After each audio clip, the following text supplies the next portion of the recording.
Bob Ross it. This is matting with mat. In the end, this is what you want as a mat. It's just something that covers your artwork. So if you look closely, there's this edge that's angled like this. And I'm going to show you kind of how to do that. The first thing we need to do is figure out how big the mat window is. So I'm going to mat this. And for my mat window, I want it to come to this line. I'm going to mat it to that line. It's 7 inches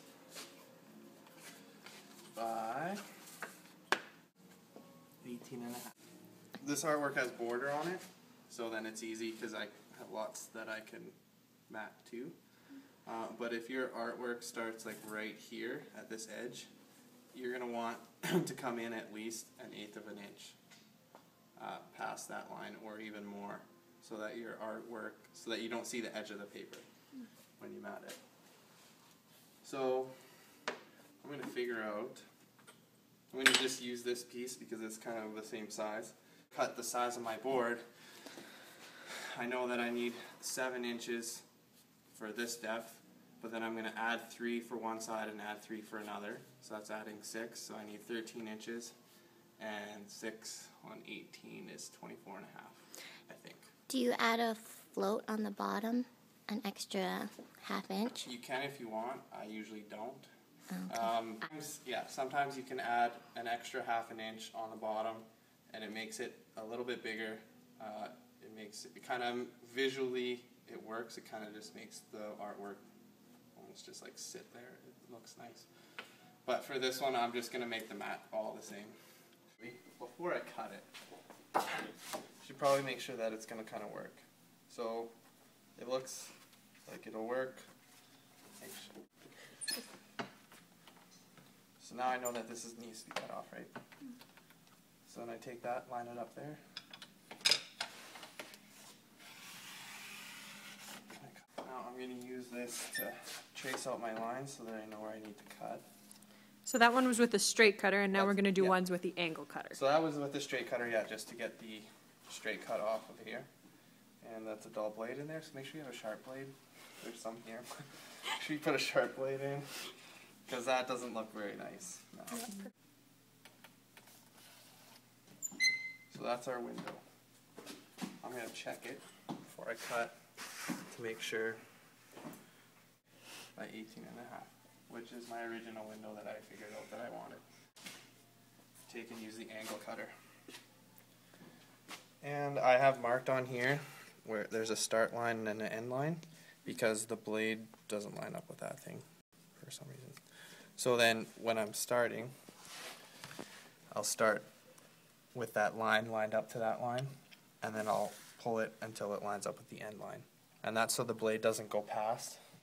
The way this works is the blade comes in when you push down on this. So then you set this, these have guides on here that hang on here, right? So then you set this on here, and you can move it because there's no blade down. So then you line it up there, and you hold it, and then you push this down. Push that down, and then you pull with it.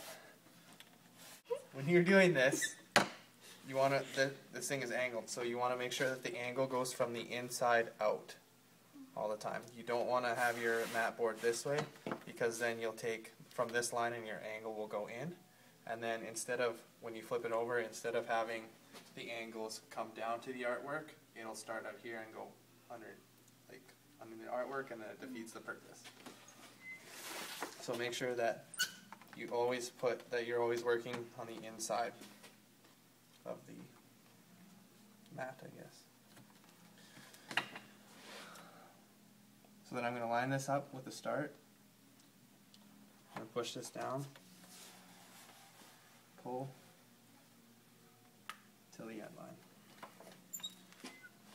And I'm going to do that for all of them. Get up, just put your thumb here on this thing and pull up on that. Comes right up. So you just work your way around.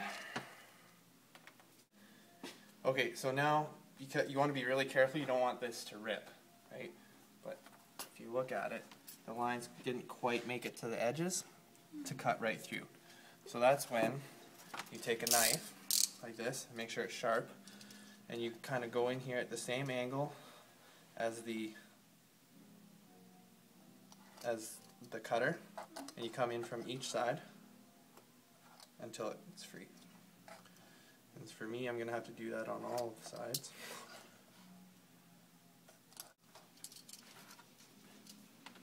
So there, now you got the mat. With the color paper you can see the angle now a lot better than on that other one. So now, I have my artwork. Should work out. In the next segment, we'll show you how to attach it to the back. Okay, so this next segment of Matting with Matt is going to be showing you how to put this mat now onto a back so that your artwork is float mounted, which is required. So I have foam core here, just really cheap stuff from the dollar store. But you could also use another thing, a mat board or cardboard or something. That'll also work. So this backer now I need to be the same size as this piece. So you can take and line that up there. And I'm just going to do the easy thing and trace the... If anything, you'd want this backer to be just a hair smaller so that it doesn't show past the mat. So now I'm taking the straight cutter, and I have moved the blade so that it cuts through thicker stuff. And yeah, we're going to cut this. Now I'm going to check, make sure. Okay, that looks like it'll work. So now a float mount means that we take our artwork and we hinge it to the back here, and it hangs. So what we're going to do is we're going to also create a hinge between here. So this will hinge this way, just like this, and cover our artwork. And we're going to do the same thing with the artwork. We're going to make a hinge here so that it just lays this way and just lays on there. We're going to hinge this first. So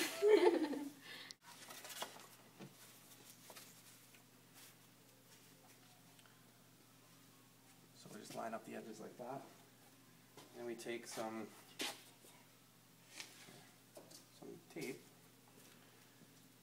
and the way we create a hinge,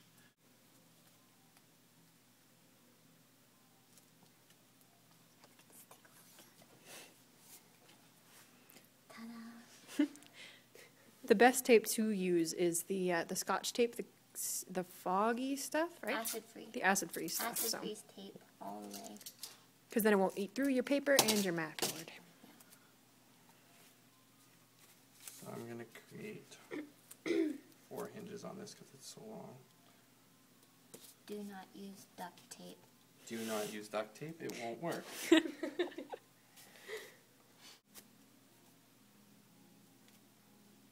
really want to do this with like a tripod and like get So really... now,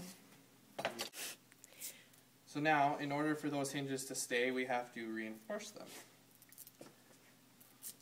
And the way to do that is to take tape and to line it up on each edge, like that. So now the tape won't pull off the back. And so now we have to do all of them like that. So now we've completed the hinges. Put this first, and then we've added our reinforcement on each of them. This is a small mat, so I don't think I need more reinforcement than that, but any bigger, you'd want to put another one here to reinforce it and make sure that it's good. So now that hinges like that, we got our mat, and now we need to place our artwork. So in order to do that, put the mat down and place it where you would like it. Carefully lift up. And so now the way to do this, so that we can hinge it, is to mark each edge. So you put a mark on that line, and a mark that way. And you mark the corner. This one might not work. So now that I've got the corners marked, then I flip this and I line up those corners, just like that. And then I do the same thing. This is where you use the acid-free Scotch tape. Oh, we've made more hinges on the back of this one. This is hard to see, but there is one piece that goes this way and reinforcement here. The reinforcement is so that when this hangs, it does not pull the tape off of here and off the artwork. So now this should hang. There we've created a mat. So now, in order to keep that down, what we're going to do is we're going to make crosses in each corner. And that's where you put the two sticky sides together in a cross, like that. Then when you put this down, stick it to there, and it's done. This has been Matting with Matt.